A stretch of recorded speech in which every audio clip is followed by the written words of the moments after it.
We're on. Let's go.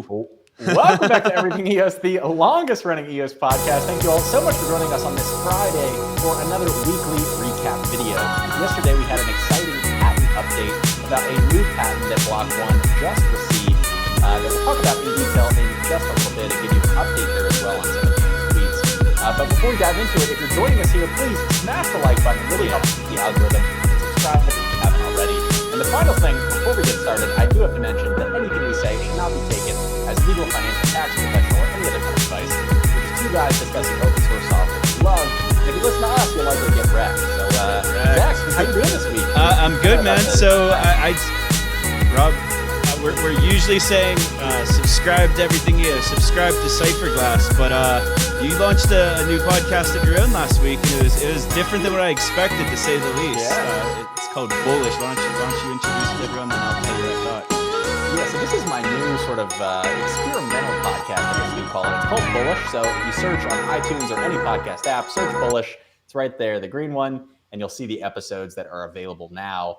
The first episode is about Bitcoin citadels, which is this really cool Reddit post back in 2013 that I remember reading that I sort of recap and talk about this dystopian sci-fi future where, if you don't have enough Bitcoin, you basically don't survive. So it's really interesting and kind of allows me to dive into topics beyond EOS, but I will also have topics from within the EOS ecosystem that I talk about as well. So I'm super excited. Search Bullish on iTunes, Google Podcasts, Spotify, anywhere you listen to podcasts, just search Bullish. And please subscribe. New episode Monday. Oh, man, you're supposed to throw up the phone, man. Oh, I did. I don't know we planned this ahead of time. We're like, pull up the phone, show it on iTunes. Yeah, on iTunes, on SoundCloud, Spotify, everywhere you can find a podcast. I thought it was completely different though than what I was expecting with doing the different voices and characters and stuff. I'm looking forward to this week. So you want to give us a hint on the topic or anything?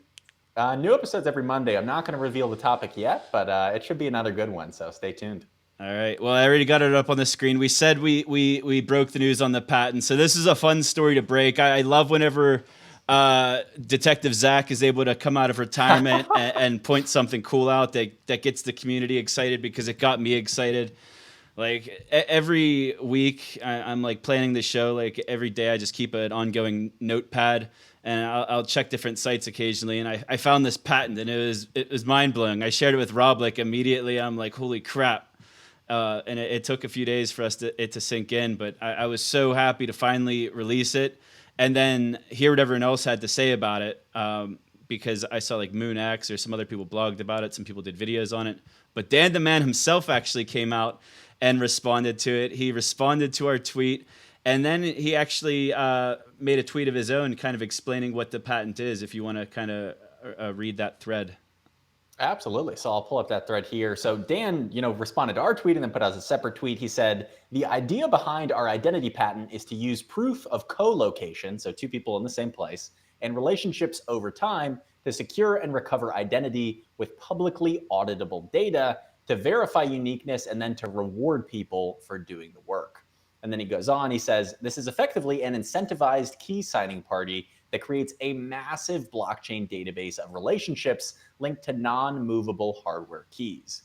Deepfakes are prevented by only relying on images taken by a phone app. And if you don't know what a deepfake is, it's those crazy videos where they can basically make it look like anybody is saying anything, even now, just from a single photo. So it's good that they're sort of, blocking that out from the start and sort of preventing that as an abuse mechanism. Mm-hmm. So this is big though, because it's the proof of identity. It's digital ID without a KYC, and it seems like a reasonable solution. But like, how much of this do you think they have built and completed so far compared to their kind of just getting their protections in advance on this, and like it's like pretty far out? Do you think like it's ready? I don't know. I think it's possible that they do have a lot of this built. If you go back to, before B1 June happened, when we had no idea what they were going to announce, an ID solution was something that we all sort of speculated might happen. So I have a feeling that this is something that Block.one has at least been conceptualizing for a while. The current state of it, obviously, we don't know, but I would speculate that they've at least worked on it a little bit and may even use it in the voice release, since Dan has said they'll have multiple forms of authentication. Obviously, in the US, for regulatory reasons, we'll have to use a government-issued ID to sign up. But in many other countries where that's not required, they'll likely use this unique patent that they have, this unique ID system. So it's cool because this really is the holy grail of blockchain identity that a lot of people have been talking about for a long time. And the way that they're doing it seems like an incredibly decentralized way to do it, where you don't have a government that can come in and sort of manipulate the system. You don't have a centralized third party that can come in and manipulate the system. It truly is a decentralized non-government ID system. So I'm super excited about all the possibilities. It all opens the up so much opportunity, and it's perfect timing too.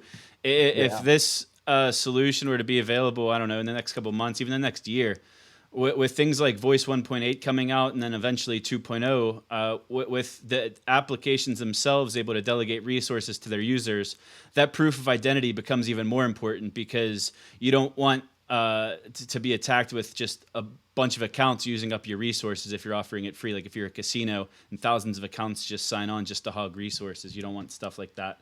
But before we move on to the next topic, before we get away from Bytemaster himself, you got into the mix of a little Twitter conversation here. Dan got the attention of someone else pretty famous in the EOS community, or not in the EOS community, but in the crypto community. Yeah, it was interesting. Vitalik actually responded. And when I saw his tweet, I did not realize it was in response to Dan's tweet. But Dan was saying, decentralized identity is about removing centralized identity attestations such as government ID issuers and verifiers. It is not necessarily about cost or ease nor privacy. And then Vitalik sort of responded in his second tweet. He said, identifying that someone is a unique human and not a bot or a secondary account is harder without government ID, but theoretically possible to some extent. And then I tweeted saying, hey, did you see, Dan's recent patent that just got approved? It seems to solve this issue. Unfortunately, Vitalik has not responded yet, but I imagine he is doing some research on that patent, and who knows, maybe they'll be able to use that in some kind of Ethereum ID system as well. It just shows how, I don't think it's a surprise that this is an important issue, but like Vitalik straight up said that this is a huge issue, and that once you can identify that someone's unique, a unique human, it like a lot of doors open up. A lot of different things that aren't possible on blockchain are possible. And absolutely. Since not everyone saw the patent stuff, I'll just I don't even have it queued up on my screen. Sorry, guys. I was going to pull it up, but I have the next I can slide. give people like TLDR, which is, first of all, you should definitely watch the episode from yesterday. Relatively short, 30 minutes, dives deep into it. We had Mark Woods on, who sort of could explain all the different patent graphics. It was a really cool episode, and I think very educational. But basically, it allows somebody to create a unique digital ID by using a key in the secure enclave on their phone, along with taking photos of themselves and photos of themselves with other people, those aforementioned relationships that Dan is talking about. So it's pretty novel and something that I haven't heard of before. And it's patent approved. So it's just like, as far as we understood, it just completely skipped the patent pending phase, because we never knew about it while it was pending. We didn't find out about it until it was already granted and approved. So Dan came out of hibernation after we released the news of the patent. He was very quick to it. He apologized to us for the legalese. But like we had planned for like 2 or 3 days that we were going to drop the news on Thursday and then come out with a live stream like an hour or two later. But we couldn't have anticipated Brendan Bloomer also coming out of retirement like hours before Dan. Like we had to like decide whether or not to talk about Brendan yesterday on the Dan Patent podcast, because they're both very relevant. So we're gonna tell you what Brendan Bloomer, the CEO of Block.one, had to say. You want to handle that, Rob? Absolutely. So I'll read it for those that are listening audio only. He says, hey, everyone, and this is from Brendan Bloomer, CEO of Block.one. I know frustrating days like today can isolate the negatives, but we're as optimistic as ever at Block.one. Instead of beating around the bush, it's fair to say we have to be very careful in the things we say and do 24/7. And sometimes things like that seem simple for us to get ahead of, require a more careful and less obvious approach. So likely talking about regulators there, they have to be very careful about what they say. Can't talk about token price, things like that. There have been several major developments with EOS, Voice, and other unannounced initiatives, very exciting, which we're excited to bring to the community and are nearing that stage of the pipeline. I'm confident as more of our macro interconnected plans for general adoption and progression become easier to see, many doubts will be replaced by feelings of aha and general excitement. And the notion that EOS isn't of the highest importance to us will be a mischaracterization of the past. And that's something that I really want to highlight, because effectively what he's saying is that EOS is of the highest importance to them, which is very, very exciting. And obviously that shows with them deploying voice on the actual EOS mainnet and not on some random sidechain. Yeah, and he specifically said EOS. So you've probably noticed since after the token sale, like it's all EOSIO everything, and EOSIO is very important. Like there's a lot of different reasons for side sister chains or private chains or hybrid chains. But to think that they don't have big plans for the EOS mainnet is silly, because even in the patent they describe a public network, which I would only assume that they're talking about the EOS public network. Not that there couldn't be other ones, but I think that's the read between the lines here, and I think that's kind of what you're saying as well. Absolutely. And he goes on even to talk about governance, which I thought was interesting. We haven't heard him speak on that in a while. He says, EOS governance is tricky and is not something we've chosen to ignore, but have been waiting for the right time to get involved, and in a way that upholds and further aligns and decentralizes the community. So that's pretty exciting and may sort of be a nod in some way to the Tokenika proposal that they put out to basically say, hey, Block.one, use unique voice accounts, or maybe this unique non-government ID system to allow your users to vote those tokens on your behalf. So maybe it'll be something like that. I think that pretty much aligns the community. It decentralizes it further. So hopefully, that's sort of a nod to them voting in the future. He continues, he says, I know waiting sucks and our community has been patient as we bring voice to beta, but coordinating a global launch at the corners of cryptocurrency and social media is truly as involved and complex as it gets amidst the global landscape for both industries today. That said, we're plowing through despite dealing with new considerations daily. So that's good. Voice is coming. I just wanted to point out, like, we know that there's this plan to like draw in influencers, right? Like if you brought in, like, I don't know if it'd be like a Taylor Swift level, but big people on the internet. I mean, Donald Trump would be incredible, but like even thinking lower, I'm thinking of what just happened recently with Ninja. I forget his real name, like Dan something Blevins. He's the top Twitch. He was the top Twitch streamer in the world. He's the top streamer in the world. 13 million followers on Twitch, and I think everyone knows what Twitch is. It's like if you're a video gamer, like a competitive gamer, people watch you play on here. Well, he moved to a cryptocurrency product called Mixer, which is just like a Twitch competitor. And within the first 5 days, he brought 1 million signups with him. Out of his 13 million followers, he brought 1 million signups to Mixer. So, like, we talk about what mass adoption looks like. When's the first dapp going to be with 1 million users? Well, this blockchain company Mixer, like, that I've never used before, they've got 1 million users. They've got 1 million users before any dapp on EOS, and it's because of one influencer. That's awesome. And I think that honestly proves some of the model that Brendan has been saying about voice and the ad budget, where they will basically pay influencers to bring people over. And depending on how many people they onboard onto voice.com, they'll actually pay them for that. So this, I think, bodes pretty well. I mean, being able to bring 1 million out of 13 million, what's that, like 8%, 9%, something like that conversion rate in terms of total followers is actually really, really good. So it bodes well. Within 5 days on a brand new platform that, like, it's not like you converted someone from like Facebook to Twitter and they're both like brand recognizable. Right. It's like you brought these users to a brand new system. Absolutely. And it's also not like they're getting paid. Whereas if Taylor Swift if she is one of these voice influencers and she goes out and say, hey, have your voice heard and earn money doing it, I think that conversion rate will likely be much higher and they can bring over millions and millions of people. So seeing that stat that you pulled up with Ninja bringing those 1 million people over, it gets me really, really excited about the voice marketing plan. What do you think of Brendan bringing up the audit, though? That's something that we've barely even talked about on here because I think it's just silly for the most part. Right.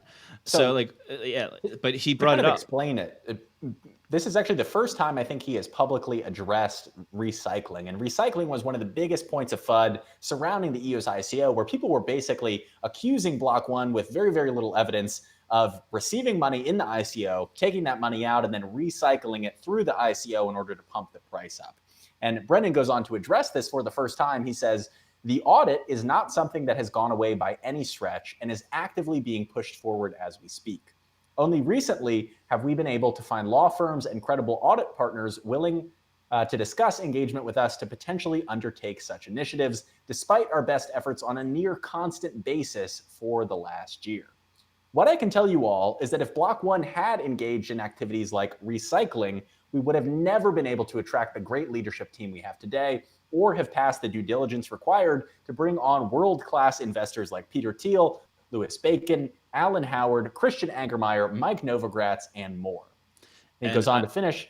Sorry, I'm just glad he said that because Yeah. I've noticed sporadically people are saying that like Peter Thiel sold and that like Mike Galaxy Digital sold like all of their holdings also. And that's just false. And right here, basically, I don't think he would have mentioned their names if they already sold and they weren't still like a partner in the company. So Oh, absolutely. And even Mike Novogratz himself tweeted when all that was going on, I think this was a couple of months ago, basically saying, yes, I sold a small portion of my Block.one shares because it appreciated so fast, it increased in price so fast that he just wanted to rebalance, but he still holds a large position there. And then Brendan just closes, he says, time and technology is on our side, and there's nothing we prioritize more than our community. My goal is to ensure that any doubts around that topic will not persist much longer, referring again to the audit and the recycling. He says, let's stay positive, stay productive, and stay strong, B. So awesome message from Brendan right there. Perfect timing. I think you can actually give some unique insight here because like you run a cryptocurrency or a company in the cryptocurrency industry with Cypherglass, but for years before that, you had a company called ICO Alert. And I remember whenever I was working with you at that time at the company that hearing about your conversations with your like accountants and your lawyers and your legal and how they always err on the side of caution about everything. We had to have the biggest disclaimers on everything because everyone's overly careful in the United States. And like I'm sure you could relate to a little bit about what Block.one's going to, and they got a $4 billion target on their back. Oh, absolutely. And you can imagine if this big company that just raised all this money, they're in an already controversial industry like crypto, and they go to an audit firm and they say, hey, we want you to audit us.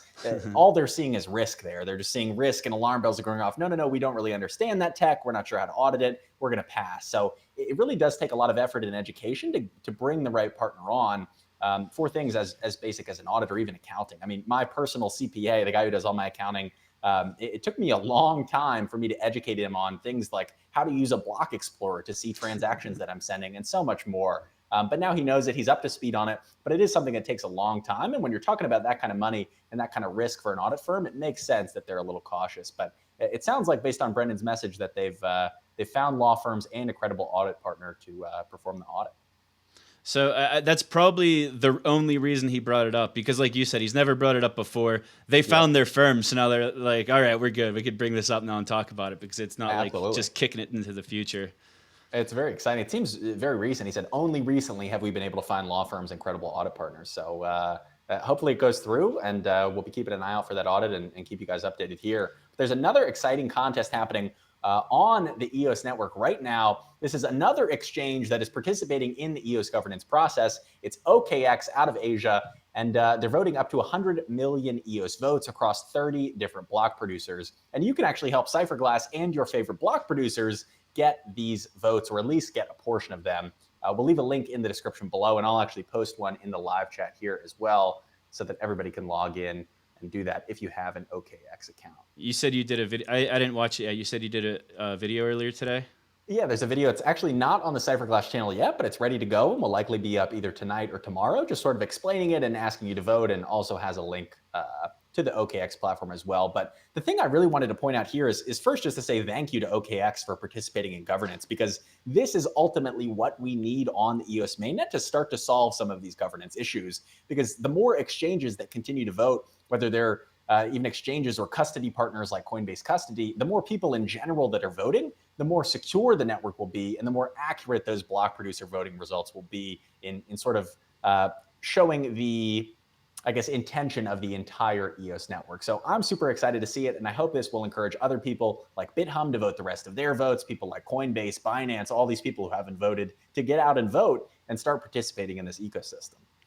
So I think it's smart what they did, where they required registration, from what I understand, right? So like every block producer to be on this like voting list, you had to like reach out to them. Exactly. So you had to actually apply, and the first 30 people, I'm not sure if we are in there or not, but I think we might be. So the first 30 block producers to apply got an extra million votes, and then everybody else is battling it out for the remainder. I feel like So this it's is been turning into interesting. like BP Survivor here. Like everyone's just trying to survive on the main net with all these whales. So everyone's like fighting for this. So you had to register, which means you gave them your contact information. So as a block producer with a lot of votes who's trying to be responsible with them, they got the contact information and a point of contact with, I think, 62 different block producers. So that's a great move on their part, especially if they're not completely in tune with everything in the Western world. And then as a business, OKex is a large cryptocurrency exchange. It's all crypto to crypto. They have a parent company called OKCoin, which is like, they kind of have a relationship like GDAX and Coinbase, where OKCoin's more like the Coinbase. It has like fiat to crypto. And then OKex is like the crypto to crypto exchange. So it's like got this huge user base. And as a business, they're being really smart because they know everyone wants these votes. Block producers like Cypherglass, EOS New York, I saw EOS Nation posted something about this. Everyone wants this support. And to get that support, you have to onboard new users to their exchange.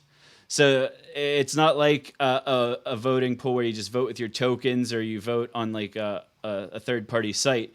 You register to OKex as a user, and then you have to deposit. What's the minimum? Just like a fraction of a token, like dust. Yeah, a fraction of a token. If you put 0.1 EOS or 0.01 EOS, it should allow you to vote. So I posted the link in the live chat. I'll paste it in again. If you have a couple minutes, whether you have an OKex account or not, highly recommend you register and vote for Cypherglass along with your other favorite block producers. I believe you can vote. The most important part, before we move on to the next topic, is the votes refresh every 12 hours. So I don't know if it's automatic or not. Do you? Or do you have to log in? It's just on an individual basis. So if you vote right now, you can vote again in 12 hours, and that will continue to increase the tally until August 20th when this actually ends. So if someone voted today, they could almost have 6 to 8 votes before the end of the contest. Something like that, yeah. They could have a decent amount of votes, and you can sort of multiply your vote. But what's super exciting about all this is that I hear we're having them on the show. Is that right, Zack? We're in the process. So shout out to Kevin Rose from EOS New York. He connected us with someone from BizDev at OKex. It sounded like we're going to try to coordinate to bring them onto the podcast to not only learn more about this 100 million EOS vote BP pursuit contest, but to just get to know who they are as people and as a company and what their goals are and how they envision the EOS mainnet. I think those are very important questions that everyone would want answered. I want to have answered. And we're going to try to make that happen. We sent them some possible dates and times next week, and we'll see what happens from there. We'll keep you guys updated. One thing that I really want to hear from them also, I think a lot of people forgot that OK Blockchain Capital, which is a part of OKex and this sort of larger conglomerate, they announced a $100 million EOS development fund. This was a while ago to fund different dApps. I think this might have been even before the mainnet launch, but I'd love to get an update from them on the podcast about that as well, assuming we can get them on. So hopefully that happens. But speaking of other people investing, EOS VC, I guess, recently deployed a new company's landing page. Is that right, Zack? Yeah, shout out Coach Lenny for this one on Telegram, or EOSIO on Twitter. He pointed this out to me. I did not catch this. It's just a very simple landing page on the EOS VC site, but before they never had a portfolio, I guess is what we would call this, is all of the different company and portfolio companies that EOS VC has invested in. And it caught me by surprise because it had ones that I had never actually heard of before. Because usually whenever EOS VC makes an investment, they try to make a big splash with it. They put out some press releases, some tweets, some kissing baby and handshake photos. And we didn't get any of this from, I've never heard of Brain Trust. And tell me if you've heard of them, the ones I call out here. I've never heard of Capsule. Channel Factory, I clicked into this one. They work with all of these big marketing brands. I've never heard of CipherTrace, not related to Cypherglass, I assume. I've never heard of Clause, Digital Asset Data, Good Money and Everpedia, definitely. I don't even know what this one is. Goki, I've never heard of an Oculus. This Instafo, that one was the Vayon project. That was their parent company. Lucid Sight's a gaming company. Maker OS. That's the SVK crypto one, right? They do like the 3D printing. Yeah, I believe so. Like Moonlighting is going to be launching in about a week. Mythical Games is the big guys from Activision, the what were they executives there? They're like, yeah, they were like senior level people that worked on World of Warcraft, Call of Duty, some of the world's most popular games, and are releasing Blancos later this year. So that's exciting. But I think the biggest thing that this company's page does, and I just linked it in the live chat as well, vc.eos.io/companies, is that when all these people say, hey, what is EOS VC doing with that $1 billion? You can link them here and show them the 24 companies that have already been funded with EOS VC, which will, over the next few years, turn into hundreds, if not thousands of companies that inevitably get funded by this massive stack of cash that they are pumping into the ecosystem. The thing that stands out to me is that a lot of these companies are companies that already exist. If you go on their websites today, they have like existing users and clientele, and that now they're just integrating the blockchain piece of all of this into their profitable business models. And absolutely, that's something we haven't really seen much of in this ecosystem.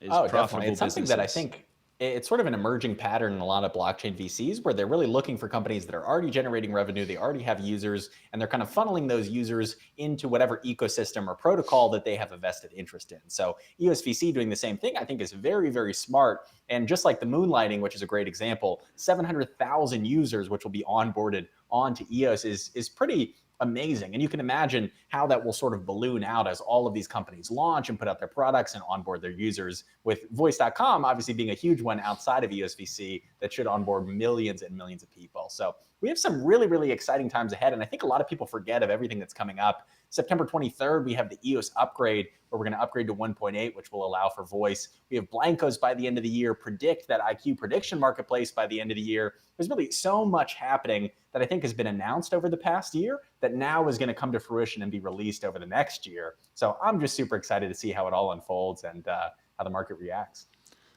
You said it, man. Like, things take time. Like, we're a little over a year into the main net. Like, we you always have these like rose shaded sunglasses on, like pre-mainnet. Like we didn't foresee a lot of the problems, but like, and we thought we'd be further along than we are after a year, but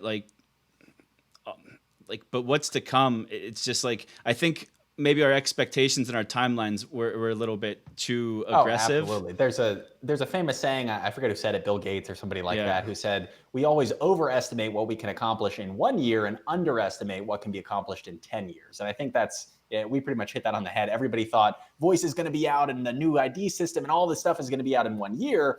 But I don't think a lot of people are thinking about that 5 or 10 year future and all of the incredible groundbreaking stuff that is going to come out. So I'm still here, obviously, still very bullish on EOS and excited for the rest of the year.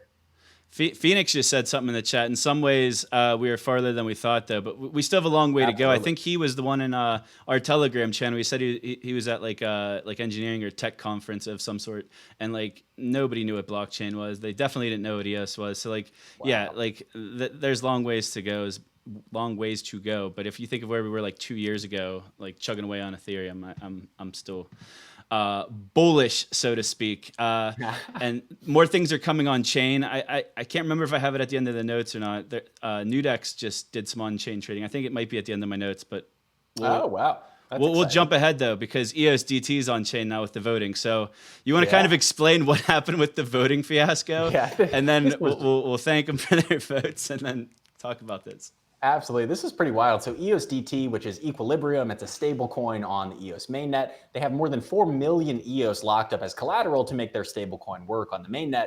And this was their second round of off-chain voting, where they basically said, hey, EOS community members, go on without using a blockchain or anything, just go on and vote for your favorite block producers. And everything looked normal. It looked sort of like the first round of off-chain voting until very close to the end, where thousands and thousands of votes came in very, very quickly that seemed like it might be abuse. And it turns out that the EOSDT team actually worked with Survey Hero, who are the ones running that survey. They run that whole survey platform to get rid of the bot voting. And it was pretty crazy just to hear how many votes. There was something like one person session cast 14,000 votes in 5 seconds or something. So very obviously bot voting that they then were able to remove and go ahead and cast the votes. But what's cool about this is that it sort of shows another reason why we need blockchains, right? If you can put all this on a blockchain, you can limit it to unique users or at least individual accounts and have them then vote on chain. So that's what's going to happen for this next round of voting. So once that happens, we'll let you know how to vote and go through that whole process. I gotta pop up back on the screen up. All right. So they voted for Cypherglass. I have it in my notes. I think you were 10th place in the votes after the bots were removed. But the big news coming out of Equilibrium was that this is the last voting period that it was done on something like, I think Survey Hero is what it was called. Now the voting moves on chain. So there's like the like insurance token. It has some other utilities. So there's EOSDT, which is a stable coin. And then there's the nut token that kind of controls a lot of the governance on EOSDT.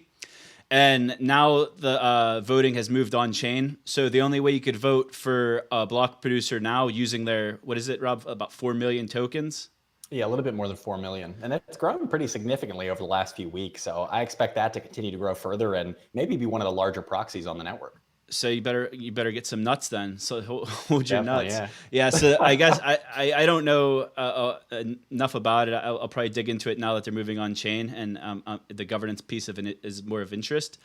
But now we'll see the governance of the nut token holders and see what BPs they support. But it says here that they get 5 votes each. So I guess every account of a nut token holder, it's 5 BP votes for every 1 nut token. And then they're locked for, I think, whatever the voting period is. I think it's 10 days. Right. So that's cool. I think there's another update. They just posted a blog like yesterday or today. They made public that they're adding some. They're going to be launching a DSP on Liquid Apps, and that they're working to use our Oracle services to make their price feeds more redundant for their Thorold system. Because it's basically all price feeds. The more I look at Liquid Apps and the dapp network and everything going on there, the more sense it really makes as this multi-chain, sort of second layer scalability network, not just for EOS, but for so many other things. So awesome to see another DSP coming on board. That's pretty exciting. So we're out of topics here. So if anyone wants anything that we haven't mentioned, we've only been on a half hour. Probably don't want to stay on too long if we don't have anything to talk about. But if you have anything, put it in the chat. But we announced our proxy a couple weeks ago, the Everything EOS proxy. You can see it on the bottom banner here, eeproxy.info. If you want to proxy your votes, we're up to about 550,000 tokens of votes from, I think, 80 different accounts. I don't have it in front of me. But we kicked it off with 20 votes because there are 20 unquestioned votes for BPs that all of the other proxies, for the most part, supported. But the last 10 have been difficult. And we were releasing them like one at a time so we could put a spotlight on them, but it's kind of taking a little bit long. So we're going to get the last 4 votes out of here today, out of the way today, because there's some good BPs that are falling out of vote-paying positions. So I'm going to call out my 2 votes, and I actually have to cast these votes after we get off the stream here. But I have my first vote for Tokenika, just because they make great tools. That they fell out of the block producer pay BPs. So I just want to get them these 500,000 votes as quick as possible. They just launched an EOS incubator in partnership with Strongblock and Blockstart, which is Ramon from Investing with a Difference. They've got great tools, EOS IDE and EOS Factory, which is like a Python based smart contracting testing tool. So that's one of our 4 votes for today. Rob, you want to? Absolutely. So the next vote that we're casting will be for HelloEOS, which is a team out of Asia that we actually talked with on our recent Cypherglass East meets West AMA, where we're trying to bridge the East and the West. And that's part of the reason why we voted for them, but also because if you look at what they're doing with that community in Asia, they throw some pretty incredible events where hundreds of people come and attend. They have an incredible community, tens of thousands of people on all their different networks that follow them and look to them for EOS leadership. So HelloEOS gets our vote today for that and several other reasons, but especially because they've been so good in bridging the East and the West. So that's our second vote. Zach, I'm going to call it eosDublin. Shout out to Sharif and team. I know they had an event or two with Cypherglass back before the mainnet even launched. So they're like OG block producers. They supported the mainnet launch. huge community leaders. They have a website, eosbootcamp.com. It has a bunch of educational materials, so it helps onboard developers, which is a core focus of ours as well here at Everything EOS. So eosDublin, they're like on the fringe of losing their paid position, so I want to get them these votes as quickly as possible. And then we have one more vote here, Rob. Absolutely. And the final vote that we'll be casting, at least in this round, again, we may change these votes in the future based on new updates, based on new contributions. So we'll let you know when that happens. But the final vote in this round is for LiquidEOS, who has to be one of the most technically competent teams in the entire space. Obviously, Liquid Apps was sort of born out of that, which is bridging EOS to so many other blockchains and has honestly solved some pretty severe issues with EOS. Things like liquid accounts that allow people to onboard users for free without paying that RAM fee. Things like VRAM that reduce the cost of RAM dramatically for dapp developers and let them use it as a cache layer. So LiquidEOS has contributed a ton, both in the code that they've put out, but also in now the products and resources that they're launching. So a huge shout out to LiquidEOS as well. They deserve that last vote. Technically, competence an understatement, man. Tal Muscali's like freaking Yoda. It's like if Dan Larimer is like the architect, Tal's got to be like Neo. Absolutely. So I would want him like build my producing my blocks. I also just want to call this out. This isn't. It's more of a Liquid Apps thing than a LiquidEOS thing, but we put out a trailer for an upcoming hackathon. I just want to call that out. I'm definitely going to be hands-on with this thing. I'm super excited to bring a hackathon to the EOS community and beyond to other blockchains. We'll have more details over the next coming weeks, but I'm super excited for the Liquid Apps hackathon. Stay tuned. Absolutely. I think what's so cool about that, and we'll obviously talk more about it, but that it's not just limited to EOS. I mean, any team can really participate and utilize the dapp network to scale and use those resources. So it should be an awesome time, and I'm excited to follow it. So I think this is it. One last thing. It's been out for like 2 weeks now. We keep forgetting. The EOS Authority events page. Awesome. I don't have the URL right in front of me. I think it's just EOS Authority /events, I think. Yeah, eosauthority.com/events. You can basically see all of the EOS events that are happening. This includes live streams, it includes conferences, hackathons, meetups. If you want to know about events that are happening in EOS, you should bookmark this page and check it frequently. eosauthority.com/events, and I'll drop a link in the chat here as well. But a really great resource. Shout out to the EOS Authority team. I'm going to pull it up on the screen while you talk here. Please do. I believe they already have one of our votes. They were one of our first 20 in the Everything EOS proxy. So an awesome team that continues to contribute. And if you're curious about 1.8 as well, you can also go to eosauthority.com/when1.8, and you'll see sort of a timeline that breaks down all of the events leading up to that September 23rd mainnet upgrade, when all of that will be put into place. So really exciting things happening over the next couple months. And I think we may be through this sort of negative period where everybody's just thank God and feels like everything's dying, when in reality, so many things are still being built behind the scenes, and so many good things are really coming this year, kicking it off with that September 23rd upgrade. So stay tuned. I'm excited. Plenty to look forward to, but I guess until next week, man. Hopefully we can get that OKex interview up and on the air next week. I don't know if it'll be live or not. It depends on the hour of the day, but I hope we could bring that to you early next week, maybe midweek. We'll keep you guys updated. But until then, I'll see you guys in the Telegram channel. I'm Zack Gall. I'm Rob Finch, and this is Everything EOS. Go EOS! Go EOS! Go EOS in the chat. Smash the thumbs up. We'll see you next time.